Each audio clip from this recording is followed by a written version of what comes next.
জয় শ্রীকৃষ্ণ বন্ধুরা। গরিবের ছেলে আবার ইঞ্জিনিয়ার হবে, কত শখ, কচু পড়া আমার, কিন্তু ইঞ্জিনিয়ার হতে পারলাম কোথায়। প্রথমে আগে আস্তে আস্তে কিছুটা হওয়ার চেষ্টা করছি, তারপর হব। দেখো বন্ধুরা, এখানে কাটিং চলছে, একটা বিল্ডিং হবে, সেটার জন্য আমরা লেভেল দিচ্ছি। যেহেতু কাটিংটা লেভেলে করাতে হবে, একটু আপ ডাউন হয়ে গেলে বিল্ডিংটা গন্ডগোল হয়ে যেতে পারে, মানে উঁচু নিচু হয়ে যেতে পারে, সেই জন্য ইট দিয়ে লেভেলটা দেয়া হচ্ছে, যাতে যারা জেসিবি চালাচ্ছে বা জেসিবি দুটো যারা মাটি কাছে তারা দেখতে পারে।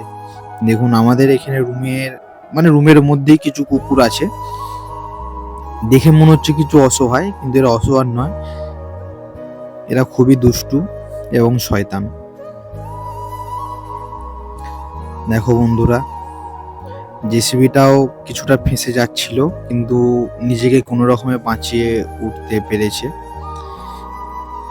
দেখুন, ট্রাক্টরটা এত লোড নিয়েছে যে ট্রাক্টরটা যেতেই পারছে না, চাকা উঠে যাচ্ছে তবুও কিন্তু সে হাল ছাড়ছে না।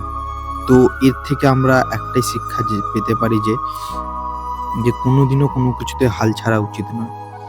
হাল ছাড়া মানে সেটাতে তুমি ব্যর্থ হওয়া। তো কোনো কিছুতেই কোনোদিনও তোমরা হাল ছাড়বে না, নিজেকে শক্ত করে রাখবে। আর আমার তো দেখে মনে হচ্ছিল যে জিনিসটা তুলতে পারবে না, কিন্তু তারপর যে দৃশ্যটা আমি দেখলাম, ট্রাক্টরে জিনিসটা তুলতে পারছিল না, পিছন থেকে জেসিবিতে করে ধাক্কা দেওয়ার পর, তারপর অনেক চেষ্টা করার পর জিনিসটা তুলতে পেরেছে।